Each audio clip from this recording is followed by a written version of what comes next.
Atlántico Norte, mayo de 1941, con las últimas luces de la tarde. Un ferry Swordfish vuela tan bajo que la lluvia salta desde las olas y golpea el plexiglas como grava. A estribor el Bismarck crece entre bruma y humo, y su cortina antiaérea ya está trazando líneas naranjas sobre el agua. En el panel, la aguja de combustible tiembla cerca del margen, y el observador canta una cuenta regresiva en el intercom. 10, 9. A esta altura, cualquier error es agua, pero el biplano, lento y obsoleto, hace que las ametralladoras enemigas tengan que girar tarde, y ese retraso mínimo abre una rendija imposible. En esa rendija, el torpedo tiene una sola ventana, y la tripulación todavía no sabe si la lluvia los está ocultando o encajonando. Horas antes, a media tarde, el portaaviones de la Royal Navy navega con el casco golpeando un mar duro. Frío, de picos bajos y espuma. No hay sol, hay una luz gris que parece venir desde abajo de las nubes. En la cubierta de vuelo, el viento pega en rachas que obligan a inclinar el cuerpo para caminar. Los mecánicos trabajan con manos entumidas, con herramientas sujetas a correas, y los marineros de cubierta señalan con gestos cortos para no gritar sobre el ruido constante. El ferry Swordfish no domina la escena por elegancia, sino por insistencia. Es un biplano de lona y montantes, con alambres tensores visibles como nervios externos, un fuselaje que parece demasiado delgado para el peso de un torpedo, y un tren de aterrizaje que se ve vulnerable incluso antes de recibir metralla. Para algunos, la palabra que lo acompaña desde hace tiempo es antiguo. En un mundo donde la guerra aérea se está llenando de velocidad, un avión que parece haber salido de otra década provoca sonrisas fáciles. Aún así, está allí, alineado con la proa, esperando la orden de moverse. En el hangar y en la cubierta, la burla existe, pero no como chiste abierto. Se filtra en frases cortas, en comparaciones con máquinas nuevas, en la forma en que alguien mira esos planos de lona y piensa en fuego. Sin embargo, la Fleet Air Arm no opera con opinión, opera con lo que despega y vuelve.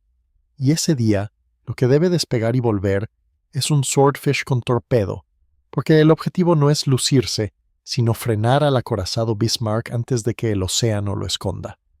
El briefing llega con mapas húmedos y dedos marcando rutas en una mesa que vibra con el movimiento del buque. La misión se define con palabras operativas: interceptar, aproximarse, soltar, romper. Se repiten los límites reales como si fueran clavos: mal tiempo, visibilidad baja, mar agitado. Se repite la amenaza: una cortina antiaérea capaz de convertir un ataque a baja altura en una apuesta de segundos. Y se repite la razón: si el Bismarck sigue escapando con rumbo libre, todo lo demás se vuelve persecución sin cierre. En la cabina abierta del Swordfish, la tripulación se prepara sin dramatizar. El piloto ajusta el arnés y revisa el panel de instrumentos con la calma de la rutina que ya no es rutina. Altímetro, indicador de velocidad, brújula, reloj. No hay lujo, hay lectura. La aguja de combustible, en particular, no ofrece consuelo. Su vibración no parece nervios, parece advertencia. El observador lleva un mapa plegado, ya doblado en una forma específica para que se abra con una mano y no se desarme con el viento. El operador de radio y artillero, con el headset apretado, revisa la radio y el intercom y palpa las cintas de munición de su arma defensiva como si contar eslabones pudiera dar más tiempo. Bajo el fuselaje, el torpedo cuelga como una decisión pesada. Los armeros trabajan con precisión mecánica. Seguros puestos, pines marcados, conexiones verificadas. No es un ritual, es una cadena de errores posibles, y cada paso busca eliminar uno. La palanca de lanzamiento y su cableado se comprueban. El mecanismo de suelta debe funcionar en un instante exacto, sin margen. Un marinero marca con tiza un pequeño símbolo de verificación cerca de un punto de sujeción. Un gesto simple que después, en otros informes, siempre aparece como revisado. La meteorología no se discute como paisaje, sino como enemigo. En el Atlántico Norte, incluso en mayo, del frío puede subir desde el agua y meterse en el carburador, en la respiración, en las manos. Hay capas de nubes bajas que comen horizonte. Hay lluvia que parece cambiar el tamaño de las cosas. La visibilidad no falla como un apagón, se va como una persiana que baja lentamente. Antes del despegue, la tripulación pasa por un pequeño montaje de trabajo que no tiene gloria, pero sí presión. El piloto prueba magnetos con el motor en marcha. Una caída mínima en revoluciones confirma que ambos circuitos responden. Ajusta la palanca de mezcla con cuidado para que el Pegasus no tosa al cambiar de densidad. Mueve el mando de gases, escucha la respuesta. El observador alinea brújula y mapa. Calcula rumbo inicial con una regla corta, mira el reloj y anota una referencia en su cuaderno. El operador de radio prueba transmisión y recepción. La estática es un recordatorio de que el silencio impuesto no será el único silencio. Una máscara de oxígeno balista, no por certeza de altura, sino porque el clima obliga a improvisar. Y en la lona del ala, un mecánico pasa la mano para sentir tensión y humedad. La lona cuenta su historia con tacto, no con brillo. Poco antes del anochecer, la cubierta se convierte en una línea de lanzamiento. El oficial de señales marca el momento con paletas y el Swordfish avanza, con el tren golpeando pequeñas irregularidades. El avión no acelera como un caza moderno, acelera como algo que arrastra su propio pasado. Aún así llega al borde. El motor ruge, la hélice muerde aire húmedo, la proa cae y la cubierta desaparece. Por un segundo el biplano parece demasiado cargado. Luego, la sustentación llega y el Swordfish queda suspendido sobre un mar que no perdona. El primer tramo es navegación en condiciones ingratas. El viento empuja y la lluvia borra referencias. El observador mira el mapa plegado, toma una marca mental de la posición del portaaviones y vuelve al panel para cruzar tiempos. El piloto mantiene un régimen que conserve combustible sin matar potencia. Ese equilibrio se vuelve una conversación silenciosa entre mano y aguja. La aguja de combustible, el ancla invisible, sigue allí, temblando. No baja de golpe, baja con paciencia, como si supiera que su mensaje debe durar. En el intercom, la comunicación es mínima y funcional. No se habla para calmar, se habla para corregir. El operador de radio confirma silencio de transmisión. Ese silencio no es místico, es disciplina para no regalar rumbo. Si el Bismarck recibe aviso temprano, su defensa se ordena con segundos extra, y segundos extra en artillería antiaérea significan aeronaves menos. En algún punto ya entrada la tarde, llega la primera mala noticia y llega como llegan casi todas en el aire. Sin ceremonia, la lluvia se vuelve más densa. La capa de nubes baja, el horizonte se pierde. El piloto se ve obligado a elegir entre subir para recuperar referencia y arriesgar hielo, o bajar hacia una oscuridad de agua para no perder el control. Por momentos, el indicador de velocidad fluctúa con rachas que golpean el ala superior. Un golpe de viento hace vibrar los montantes, y el avión responde con un balanceo que obliga a corregir con firmeza, sin brusquedad. A esa altura, la mecánica deja de ser fondo y se vuelve protagonista. Las líneas de combustible, el cableado hidráulico de elementos básicos, los mandos de control por cables, los flaps que pueden ayudar a estabilizar pero también arrastrar, todo entra en el cálculo. El piloto no confía en el Swordfish como concepto, confía en una suma de partes, en la respuesta del motor, en la lectura del altímetro, en que el tren de aterrizaje no reciba un golpe innecesario al acercarse al agua, en que el plexiglas no se cubra por completo de gotas y deje a la tripulación volando a ciegas. Cuando el Bismarck se acerca como idea operativa, cuando ya no es un nombre en el briefing sino un objetivo que podría aparecer en cualquier sombra, llega el punto de decisión de forma inevitable. Hay al menos 3 caminos, y los 3 saben mal. Opción A: abortar y regresar, conservar avión y tripulación. Dejar a la flota con menos oportunidades y un enemigo aún con movilidad. Operativamente es seguro para la aeronave, pero es un costo estratégico que otros pagarán en el mar. Opción B: subir, buscar al Bismarck desde arriba, entrar a un ataque más limpio, con mayor distancia visual. El problema es que esa subida implica salir de la protección de la lluvia y entregar silueta contra un fondo más claro. Implica, además, cruzar capas frías donde el motor podría sufrir, y donde el hielo puede formar en minutos. Es una opción que suena lógica sobre papel, pero que en ese clima puede destruir al avión sin que el enemigo dispare. Opción C: entrar rasante, pegarse al mar, dejar que la lluvia y la bruma funcionen como cortina, mantener disciplina de silencio, y escoger un ángulo de aproximación que obligue a las ametralladoras y cañones a girar tarde a encontrarlos cuando ya estén encima. Es, en apariencia, la opción más suicida, La altura es mínima, el margen contra las olas es ridículo y la defensa enemiga a esa distancia parece un paredón. El piloto mira una vez más la aguja de combustible. No está para heroicidades, está para cálculo. Si suben y pierden tiempo, el retorno se estrecha. Si vuelan más rápido, consumen más. Si se quedan bajos, el motor respira aire más denso y responde con más firmeza. Pero cualquier error es agua. La aguja no decide, pero define el tamaño del margen. El observador, con el mapa plegado pegándose por humedad a sus guantes, ajusta el rumbo con una regla simple y una idea de viento. Rasante, decide sin dramatizar. La decisión no es estética, es operativa. Con el mar como techo invertido, el Swordfish puede desaparecer en el ruido de la tormenta, y su lentitud, la misma que alimenta burlas, puede convertirse en una ventaja. Un blanco que no se mueve como se espera. Ya en plena noche cercana, el objetivo aparece por fin como masa. No se presenta con claridad, sino por contraste. Una sombra más negra dentro de la oscuridad, con una espuma distinta a su alrededor, con un humo que rompe la lluvia en formas irregulares. El Bismarck no es solo acero, es una plataforma de defensa, y su defensa se anuncia con destellos. La primera ráfaga antiaérea no llega como explosión lejana, llega como una cadena de golpes visuales que corta el aire. Trazadoras pasan por encima y por debajo, y el agua empieza a levantarse en pequeñas columnas donde caen impactos. La cortina no es continua por magia. Él es trabajo de dotaciones, correcciones, coordenadas gritadas.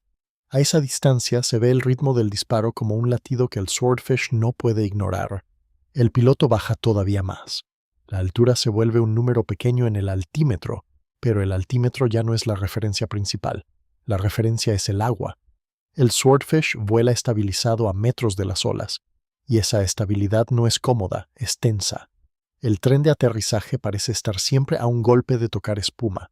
El operador de radio y artillero mira hacia atrás y hacia los costados. Su torreta y su arma no son para ganar un duelo, son para forzar al enemigo a no acercarse demasiado por la retaguardia, si es que alguien intenta. El silencio de radio se mantiene. Es un silencio activo. Dentro de la cabina, el intercom es la arteria. Distancia, rumbo y altura. Velocidad, palabras que no adornan. El observador se inclina hacia su mira improvisada de cálculo. No necesita poesía, necesita ángulo, y ahí entra el detalle, que nadie fuera del avión suele entender. El ángulo de aproximación no es solo cómo llegar, es cómo hacer que las armas del enemigo trabajen tarde. Si el Swordfish se presenta desde un lado que obliga a girar montajes antiaéreos al límite de su arco, el enemigo pierde segundos de puntería. Si el avión se mantiene bajo, las armas deben bajar y seguir un objetivo que aparece y desaparece entre olas y lluvia. La lentitud del biplano significa que la solución de tiro enemiga, acostumbrada a blancos más rápidos y altos, puede errar por exceso, por anticipación. La cadena de escalada empieza a morder con problemas pequeños que se vuelven grandes. Un golpe cercano sacude el avión y la cabina tiembla. No es impacto directo, es onda, pero basta para que el panel vibre y la aguja de combustible baile. Una esquirla corta algo afuera. Se escucha como un latigazo. El avión no se desarma, pero se siente distinto, como si una cuerda tensora hubiera cambiado tensión. El piloto corrige con los pedales y el Swordfish responde con una ligera tendencia a caer hacia un lado. No es una caída inmediata, es una insistencia. El observador mira el ala inferior. Busca señales. La lona del ala no sangra, pero muestra un cambio. Una línea oscura donde la lluvia no corre igual. El operador de radio, por instinto, toca la carcasa de la radio. Sigue viva. El intercom sigue. Por ahora. La aproximación se vuelve un conteo y el conteo se vuelve presión. No es un conteo de victoria, ese es un conteo de distancia y segundos. 1, 2, 5. El observador marca referencias. La estela del buque, el ángulo relativo, la velocidad estimada. Minutos, dice alguien en voz baja. No hay un número grande, hay poco. Y el piloto sabe que, al soltar el torpedo, no habrá tiempo para pensarlo de nuevo. El torpedo también exige rutina bajo fuego. No es solo soltar, es soltar con parámetros que permitan que el arma funcione. Altura mínima correcta, velocidad dentro de lo tolerable, estabilidad. Un torpedo que entra mal al agua puede romperse o desviarse. El Swordfish, con su naturaleza de avión lento, puede ofrecer una entrada más controlada si logra mantenerse estable. Esa es la ironía.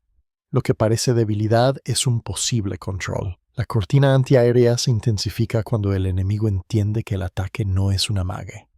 Los destellos en el Bismarck se multiplican y la lluvia parece iluminarse por fragmentos. Las explosiones no llenan el cielo, llenan la altura exacta donde el biplano podría estar. Es como si alguien hubiera dibujado una franja de muerte justo encima del mar. El piloto empuja el Swordfish a seguir pegado al agua.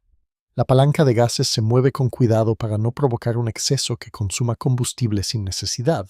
La palanca de mezcla se ajusta a un punto para mantener el motor limpio en aire húmedo. El motor no canta, trabaja. Los magnetos no se mencionan, pero se sienten en la continuidad del rugido. El plexiglas se llena de gotas y el piloto limpia con la mano enguantada un arco mínimo de visión, sabiendo que ese gesto es ridículo y necesario. El observador fija el momento como si pudiera doblar el tiempo. Mira la brújula, mira el mapa plegado, mira afuera. En la distancia, la popa del Bismarck se define por la forma del buque y por la espuma que deja. El área de gobierno, el lugar donde un impacto puede comprometer maniobra, no es un punto mágico. Es una zona que debe alcanzarse con un cálculo que resista la lluvia. La cuenta regresiva empieza a apretar dentro del intercom. 10, 9, 8, cada número es una orden disfrazada. 7, 6, el Swordfish se estabiliza a metros de las olas y la cabina se siente como si estuviera colgando de un hilo. 5, 4, en ese instante, una ráfaga corta más cerca. Se oye el golpe seco de algo en metal. El tren de aterrizaje recibe metralla. No se parte, pero queda marcado. El ala también recibe su firma. La lona se perfora en puntos pequeños que más tarde serán círculos de tiza. 3, 2. La palanca de lanzamiento está lista. El observador no levanta la voz. La voz está amarrada a la precisión. 1. El torpedo se suelta. El momento no dura, pero pesa. El arma cae con una limpieza brutal, como si el avión se hubiera quitado de encima su parte más pesada. Hay un segundo de vacío. Luego el torpedo entra al agua con una salpicadura que la lluvia intenta esconder. El Swordfish rompe hacia el humo, no por valentía, sino porque quedarse en línea recta es morir. El piloto gira con decisión, pero sin exageración, cuidando que el ala no toque el agua. En un biplano, un giro brusco a esa altura no es un gesto heroico. Es un error potencial. El enemigo responde con más fuego, pero el ángulo elegido hace su trabajo. Las armas deben girar tarde, bajar, corregir y ese retraso mínimo, repetido. Es lo único que separa a la tripulación de una columna de espuma en el mar. La lluvia, que antes era obstáculo, ahora funciona como interferencia visual. El Swordfish aparece y desaparece en franjas de gris. La burla, si existió, no tiene lugar aquí. En el aire detrás del ataque, los problemas no se acaban, cambian de forma. El avión se siente más pesado de un lado. El piloto corrige constantemente. La aguja de combustible, ancla principal, ya no solo tiembla, cae con un ritmo que parece acelerado. Sin torpedo debería haber mejorado el consumo por menor carga. Pero el esfuerzo de maniobra y el régimen de potencia para salir de la zona de fuego también cobran. El observador recalcula retorno con mente fría. Rumbo al portaaviones, tiempo estimado, marquen, no inventa milagros, reduce pérdidas. El operador de radio y artillero sigue en silencio por disciplina, pero el silencio ya no es solo táctica, es también fragilidad. La radio tiene un zumbido distinto, un cable pudo haber sido tocado por esquirla.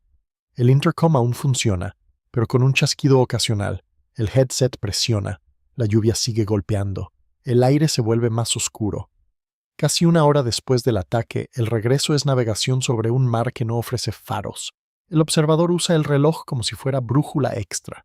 Mira el mapa plegado, busca la forma en que el portaaviones debería moverse con el viento. No puede estar seguro, debe ser prudente. Si se equivoca, la aguja de combustible lo castigará sin negociación.